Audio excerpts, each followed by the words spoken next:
Welcome back to All This Math. This is your host, Professor Parker, and today we're going to get into some factoring expressions.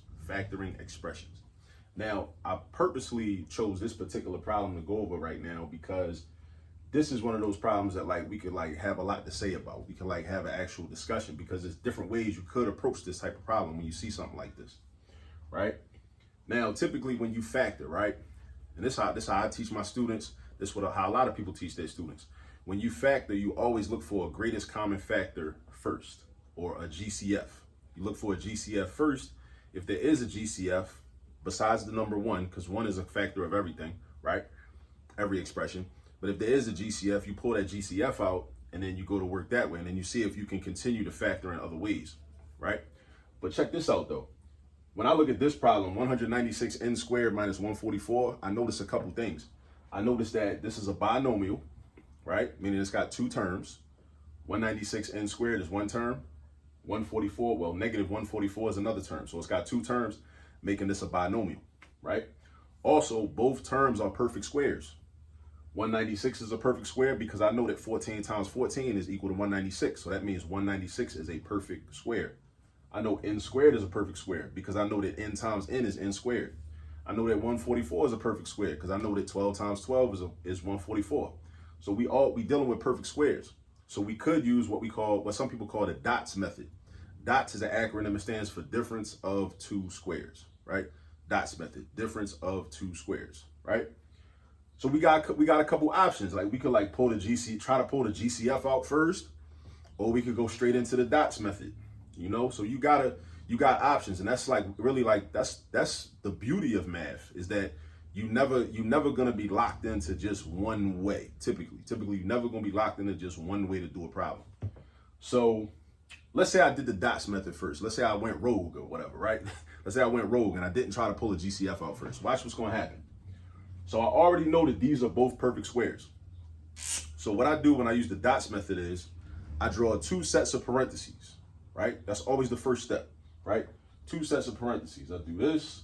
That's my one set of parentheses for one of my binomials. Then I'm gonna have another binomial that's gonna get multiplied by the first one. So I draw another set of parentheses. And then my question is, what are my four terms? Because remember, I got two binomials. So I got an expression with two terms in it, multiplied by another expression with two terms in it. Now, what goes in there is gonna be the square root of each of these terms. The square root of each of these terms. Now, we already talked about the fact that the square root of 196 is 14. The square root of n squared is n, right? So that means that the square root of 196n squared is just 14n. All right? So what am I going to do with that 14n? What I do with that 14n is I put it right here in the first slot, in the first binomial, and I also put it here again in the second slot, well, the first slot in the second binomial. So first slot, first slot, first slot, first slot. First term, square root, first slot, first slot. First position, first position. You know what I'm saying? Like first position in ballet, like when Asada be dancing doing ballet, right? When she puts her feet in first position or whatever. All right, so 144, that's also a perfect square. The square root of 144 is 12. Where does the 12 go? The 12 is gonna go in the second position. So we got 12 and we got 12. Now, we're not just gonna have a random 14n and a 12. We gotta have a symbol in between those terms. Either a multiplication, division, addition, or subtraction symbol, right? And actually, in order for these to be two separate terms, it can't be multiplication or division. It's gotta be addition or subtraction, because terms are separated by plus or minus signs. So what you do is, in one of these binomials, you gotta have a plus sign, and in the other one, you gotta have a minus sign, right? It's like an algorithm, right? It's just like a set of rules, and it's a procedure that you just gotta memorize. And it always works, because if I multiply this out, let's say I put a plus sign right there and a minus sign right here. If I multiply all of this out, it's gonna equal what I started with. So that's proof that this is the factored form of what I started with, right? This is the broken down expression or version of this, right? I break this down, it's one expression, I break it down into two separate expressions where the numbers are smaller, right? And the degree is less. I had into the second power. So my degree was 2 because my biggest exponent was a 2. Now my biggest exponent is a 1 because I got into the first power, And of course, if you ain't already know, whenever there's no exponent written, that means that the degree is 1. That means that the exponent is an invisible 1. That's just not written. So now I got 14n plus 12 times 14n minus 12. Now, whenever we factor, we got to factor completely. A lot of times in your textbooks or in the worksheets that you use, the instructions will be to factor completely. That word completely is important because we just factored this, but we haven't factored it completely. You know why? Because I can still factor each of these binomials because each of these binomials have a GCF. Look at 14 and look at 12. Those two numbers have a greatest common factor. 14 and 12 have a greatest common factor. The greatest common factor between 14 and 12 is positive 2, right? Positive 2. So that means I could basically factor out a positive 2, and watch what's going to happen. When I pull out the positive 2, I write it outside, and I got to write parentheses because I'm still going to have an expression, right, next to the 2, but what goes in there is the quotient between each of these and that GCF. So I do 14n divided by 2, which gives me 7n, because 14 divided by 2 is 7. You got to know your division facts in order to do this, right? So we got 7n. Then we got 12 divided by 2, which is 6. So then I say plus 6. Now, this can't be factored no more because the greatest common factor between 7 and 6 is just 1. So I can't do nothing with that, right? So this part is factored completely. But then we got to do the same thing with this over here. So it's the same coefficients, 14, 12, 14, 12, except there's a minus sign here, right? So my GCF, again, is still going to be positive 2, right? And even though this is a negative 12, I'm not going to switch it up and make it negative 2. I'm not going to do that, right? I'm going to still use 2. So now I got 2 outside, and I divide again. 14n divided by 2 is 7n. Negative 12 divided by 2, negative 6. Don't forget, negative divided by a positive is a negative. Don't forget that. That's not a plus 6. That should be a minus 6. Now, we got this. Now, everything is completely factored. Now, what you want to do is you want to simplify and kind of clean the problem up, right? Like after you get, at the end, near the end of your haircut, you got to get the shape up, right? Make your, get your line up, make everything nice and neat, right? So what I'm going to do is, with these 2's, I'm going to combine these 2's through multiplication. Because instead of having 2 separate 2's written, I could just combine those 2's and just multiply them together. And 2 times 2 is 4. And then I'm going to have 4 times the quantity 7n plus 6 times the quantity 7n minus 6. And that's the final answer, right? That's factored completely. All right. Now, this is what we get if we go straight into the dots method. If we go straight into the dots method, this is what happens. We end up with this, right?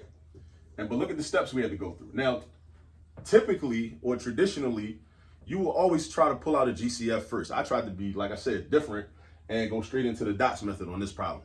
But let's look at what's going to happen if we pull a GCF out first. Now, because I know that this is a binomial and I know that this is n to the second power, right? If I pull a GCF out, I want to pull a GCF out that's going to give me a binomial where I can apply the dots method. Or at least I want to see if that can happen. So that's a hint. Keep that in mind. Whenever you're given a binomial, and let's say these two terms weren't perfect squares already, right? Let's say they wasn't perfect squares.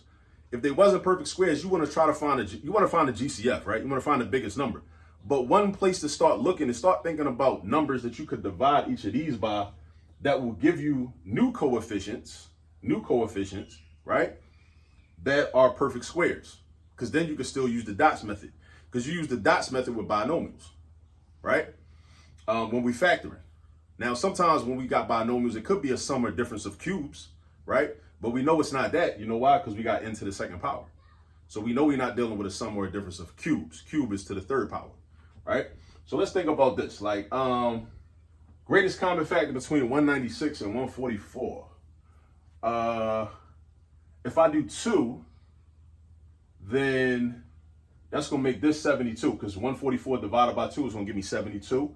196 divided by 2 is going to give me 50 and 45. It's going to give me 98. So those aren't perfect squares. 98 and 72 are not perfect squares. What if I did 4? Is this divisible by 4? Yeah, it's divisible by 4 because I could break this down into 160 and 36.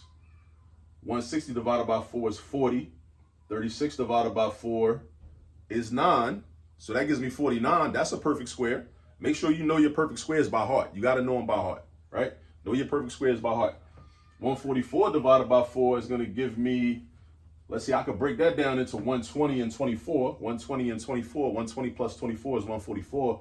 120 divided by 4 is just 30. 24 divided by 4 is 6. 36. That's another perfect square. So look what happens.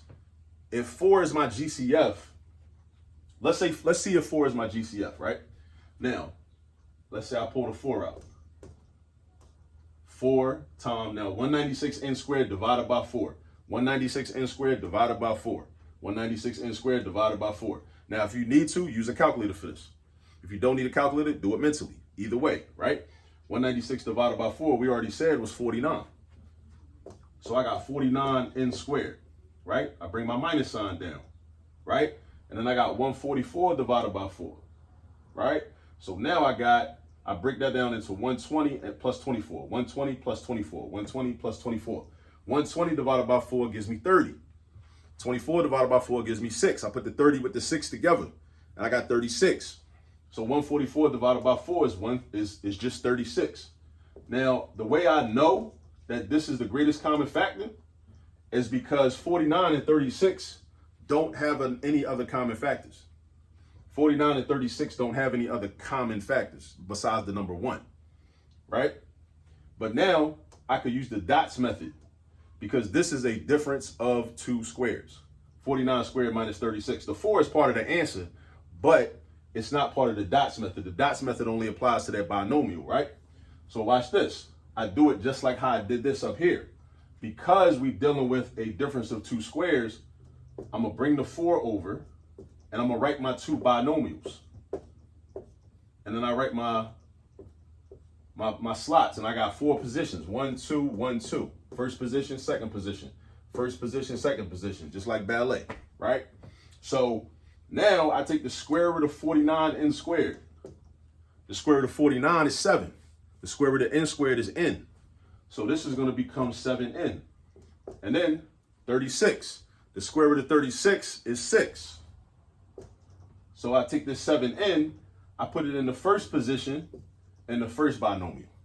I take the 7n again, put it in the first position in the second binomial, right? And then what about this 6 right here, the square root of 36? I take this 6, I put it in the second position in the first binomial. I put it in the second position in the second binomial, just like we did up top, right? Then I got to put a plus sign and a minus sign. And I could put them in either place, right?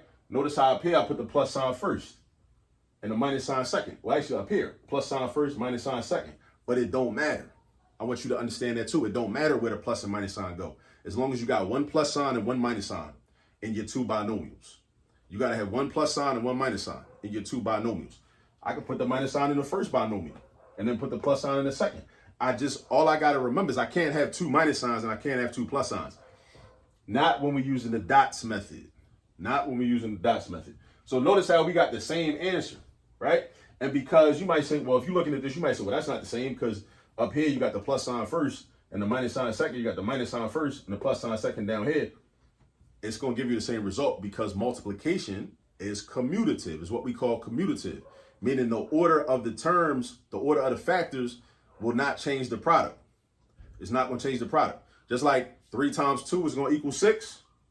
Switch the numbers around. What's 2 times 3? It's still 6. That's called, the reason for that, we got a name for that. It's called the commutative property. All right. So either way, we get the same answer. And so consider these the same answer, even though here the plus sign is first and the minus sign is second. Here the minus sign is first and the plus sign is second. But I like problems like this because problems like this, they make you think. And it's an opportunity for us to have a conversation here on the All This Math YouTube channel about math and about algebra. And hopefully you gain a deeper understanding of what's really going on behind the X's and Y's. You know what I'm saying? Behind the plus signs and minus signs and parentheses and all that. Hopefully you gain a better understanding. So make sure you subscribe to the channel. If you learned something from this video, like the video, share the video with somebody, share a video with a whole bunch of people. Tell people about All This Math because we're trying to support people in their math classes and with all their math work.